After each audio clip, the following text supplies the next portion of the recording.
বছরের প্রথম দিন বর বউ দুজনে একসাথে নাচ করতে করতে রান্না করলাম।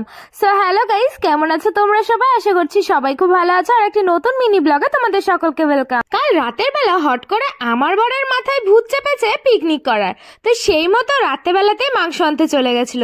আর আমি তাড়াতাড়ি করে ধুয়েও নিয়েছি মাংসটা। আর ঘরে এসে দেখি এই দুজন কাজে লেগে পড়েছে। যেহেতু পিকনিক আমরা অনেক রাতের বেলাতে শুরু করছি, তাই আমাদের জোর তার কিন্তু কাজ করতে হবে। এখানে আমাদের পিকনিকের সদস্য দেখেছো, আমরা মোটে 3 জন। ছোট বুনু আর আসেনি এই ঠান্ডার মধ্যে, কি আর করবে। তো যাই হোক, দেখো এখন কিন্তু জোর তার কাজ করছে সবাই। এখানে মাংসটা ভালো করে ধুয়ে এনে রেখে দিয়েছি, আর এদিকে চালটাও ভিজিয়েছি।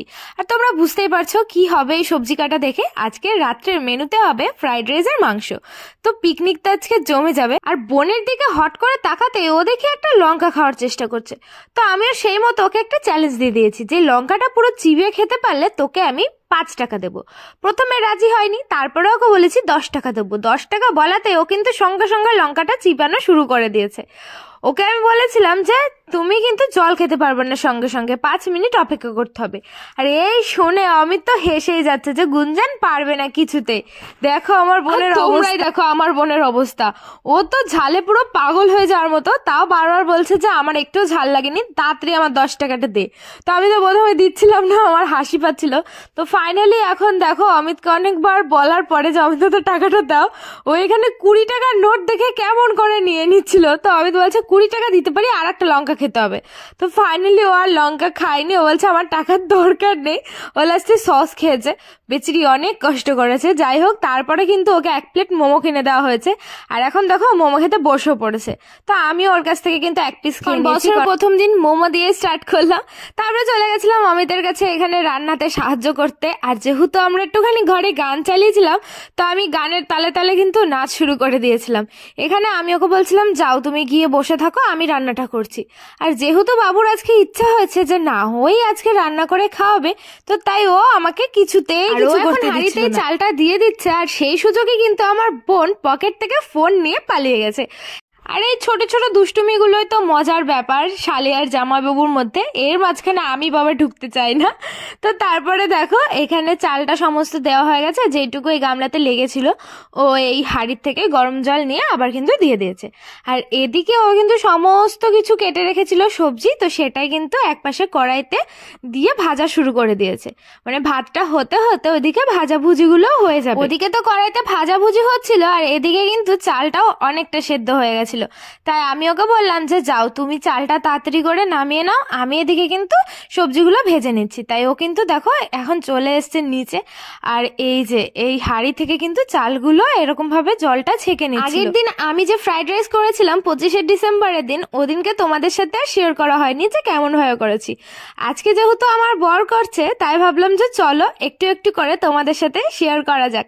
তো ফার্স্টে তো জলটা ছেঁকে একটা গামলাতে চালটা নামিয়ে নিয়েছিল, তারপরে ওই গামলার থেকে আবার এই বড় গামলাতে নামিয়েছে। আর এদিকে ওই দেখতে দেখতে আমি দেখি আমার এই ভেজিসগুলো পুড়েই গেছে। তাড়াতাড়ি করে আমি গ্যাসটা অফ করে একটা গামলাতে নামিয়ে নিয়েছি। আর এখন চলে এসেছি আমি এই রাইসের কাছে, যেখানটাতে সমস্ত ইনগ্রিডিয়েন্টস দিয়ে এটাকে এখন মিক্সিং করবো। আমাকে দেখো ওই দেখতে এসে আমি তো এখন কাজু বাদাম খাওয়া শুরু করে দিয়েছি। মানে আমার সামনে কাজু বাদাম থাকলেই হলো, আমাকে একটা খেতেই হবে। তো যাই হোক, এখন কিন্তু প্রসেসিং শুরু হয়ে গেছে রাইসের। ফার্স্টেই দেখো ও কিন্তু অনেকটা পরিমাণে ঘি দিয়ে দিয়েছে ওপরে। ঘি অবশ্য আমি ওকে একটু কমই দিতে বলি, বাট ও একটু বেশি দিয়ে দেয়। তো যাই হোক, এখন কিন্তু নেক্সট পার্টে ও দিয়ে দিল অনেকটা পরিমাণে চিনি, কারণ রাইস একটু মিষ্টি মিষ্টি ভালো লাগে। তো চিনির গুঁড়ো করে দিইনি, চিনি দিলে এমনিতেই গলে যাবে, কারণ ভাতটা এখন অনেক গরম। তো তারপরে যেই সমস্ত ভেজিসগুলো আমি ভেজে রেখেছিলাম ওগুলো কিন্তু এক এক করে এর ওপরে দিয়ে দিয়েছে। এর ভেতরে ক্যাপসিকাম, বিনস, গাজর আর মটরশুঁটি রয়েছে। আর কাজু বাদাম কিশমিশ কিন্তু অনেকটা পরিমাণে দিয়েছে। আমি আগের দিন ভেজে দিয়েছিলাম অল্প পরিমাণে, তো ও কিন্তু আজকে আর ভাজিনি। ও বললো থাক ভাজা লাগবে না, এমনি দিয়ে দিই, এমনিও ভালো লাগে। ও যেহেতু লবণের আন্দাজ বুঝতে পারে না, তাই আমি কিন্তু সামান্য পরিমাণে একটু লবণ দিয়ে দিয়েছিলাম। তারপরে ও কিন্তু এখন ভালো করে মিক্সিং করে রেখে দেবে। দেখেছো কতটা ধোয়া উঠছে। আর নিচে কিন্তু গরম ফ্যানটা ছিল, তো এর উপরে রেখে দিলে এটা কিন্তু বেশ ভালোভাবে হয়ে যাবে অনেকটা। তো এইভাবে ভালো করে মিক্সিং করার পরে আমি কিন্তু এখন গামলা দিয়ে ঢেকে রেখেছিলাম। আর দেখো কতটা ঝরঝরে হয়েছে, বেশ দেখতে কালারফুল লাগছিল। আর ওই দেখাতে গিয়ে আমি আবার একটা কাজু বাদাম খেয়ে নিয়েছি। তারপরে চলে এসেছিল এখানে আমার বর মাংস রান্না করতে। ফার্স্টে দেখো মাংসের জন্য আলুটা ভেজে নিচ্ছে, আর আমি এখানে কিন্তু বসে পড়েছি রসুনটা বাছতে। আর এই রসুন বাছার সময় আমার বর একটা এত সুন্দর গান দিয়েছে, আমি তো নাচ না করে থাকতেই পারছিলাম না। এদিকে দেখো রসুন বাছতে বাছতে আমি তো গান করা শুরু করে দিয়েছিলাম, আর ওই দেখে আমার বোন তো ভীষণ হাসাহাসি করছিল। তারপরে কিন্তু মশলাটা পেস্ট করে তাড়াতাড়ি করে চলে এসেছিলাম এখন রান্নাটা চাপাতে। আর এদিকে দেখো মশলাটা দেওয়ার পরে আমি কিন্তু সুন্দরভাবে এখন কষিয়ে নেব। আর এক এক করে কিন্তু এর ভেতরে যা যা লাগবে, লবণ, হলুদ, জিরের গুঁড়ো, লঙ্কার গুঁড়ো, সব কিন্তু আমার বরই আন্দাজ মতো দিয়েছে। আর এদিকে কিন্তু আমি আবার নাচ শুরু করে দিয়েছি। আর এখানে আমরা দুজন রান্না করছি দেখে আমার বোনেরও ইচ্ছা হলো একটুখানি এরকম ভাবে খুন্তি দিয়ে মশলাটা কষাবে।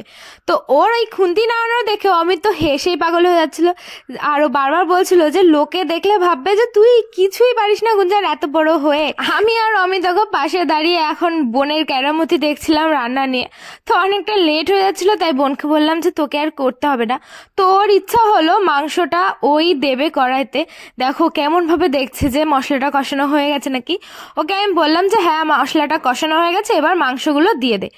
আর ও এই মাংস দিতে যে কতক্ষণ টাইম লাগিয়েছে গাইস, কি আর বলবো তোমাদের, তোমরাই বলো। ওকে আমি কি বলবো, ওকে আমি বারবার বলছিলাম যে একবারে মাংসগুলো দিয়ে দে অনেকটা পরিমাণে মুট করে উঠিয়ে, বাট ও একটা একটা করে দিচ্ছিল, আর মাংস দিতে গিয়ে ও ভয় পাচ্ছিল। তো ওই দেখে তো আমরা অনেক হাসাহাসি করছিলাম। তো তারপরে মাংসটা কষানো হয়ে গেছে, আর এখন আমার বর আমাকে কিন্তু একটা টেস্ট করার জন্য দিয়েও দিয়েছে। তো আমি চলে এসেছিলাম আমার বোনের সাথে মাংসটা টেস্ট করার জন্য। বেশ ভালো হয়েছিল কিন্তু, আর অনেকটা নরম হয়ে গেছিল। আর এই এত সুন্দর মাংস খেয়ে আমি তো নাচ শুরু করে দিয়েছিলাম। এদিকে যতই আমরা বাড়িতে পিকনিক করি, বাড়িতে গান চালিয়ে নিজের মতন তো নাচ করাই যায়, তাই না? তাই আমি কিন্তু নিজের মতো নাচ করছিলাম, আর আমার বোন কিন্তু লুকিয়ে লুকিয়ে ভিডিও করে নিয়েছে। তো আমি লাস্টে দেখে নিয়েছিলাম, তারপরে কিন্তু চুপচাপ বসে পড়েছিলাম। ও যখন ভিডিও অফ করেছে তখন নাচ করেছি। তো তারপরে আমরা ফাইনালি কিন্তু এখন রান্না কমপ্লিটের পরে চলে এসেছি খাওয়া দাওয়া করতে। তোমরা কে কে কালকে পিকনিক করেছো গো? আমরা তো বেশ ভালোই মজা করলাম পিকনিকে। দেখো এখন আমি সুন্দরভাবে সবাইকে কিন্তু রাইসটা দিয়ে দিচ্ছিলাম, আর রাইসে অনেকটা পরিমাণে কাজু বাদাম কিশমিশ ছিল, তোমরা দেখেই বুঝতে পারছো, আর একদম ঝরঝরে হয়েছিল। তারপরে কিন্তু আমি এখানে এই কষা কষা চিকেন নিয়ে চলে এসেছি। আগের দিন আমরা করেছিলাম মাটন, আর আজকে করেছি চিকেন। রোজ রোজ মাটন খাওয়া একদমই ভালো না।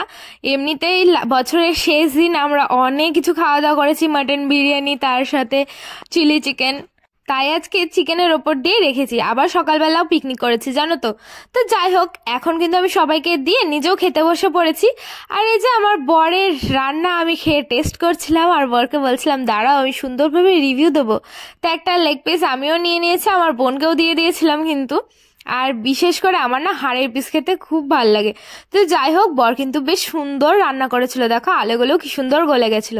আর এদিকে আমার বোনের মুডটা অফ হয়ে গেছে, কারণ ওকে আমি ফোন দিচ্ছিলাম না, ও হচ্ছে কার্টুন দেখতে দেখতে খাবে, তাই ও কিন্তু রেগে গেছিল। তো তারপরে আমি আমার বরকে বললাম যে কি গো তুমি বলো খেয়ে যে তোমার রান্না তোমার কেমন লাগলো। ও তো প্রচন্ড লজ্জা পাচ্ছিল যে নিজের রান্না আবার খেয়ে বলতে হবে কেমন লাগলো। তো বলছে ঠিক আছে আমি বলছি। তো ও একটুখানি খাওয়া শুরু করলো, খেয়ে বলছে যে ভালোই করেছি আমি রান্না। তো গাইস আজকে আমাদের 1 জানুয়ারি পিকনিক তোমাদের কেমন লাগলো জানিও। ভালো লাগলে লাইক শেয়ার করে দাও, আমার পেজটা ফলো করো। তো আজকের জন্য বাই, দেখা হচ্ছে নেক্সট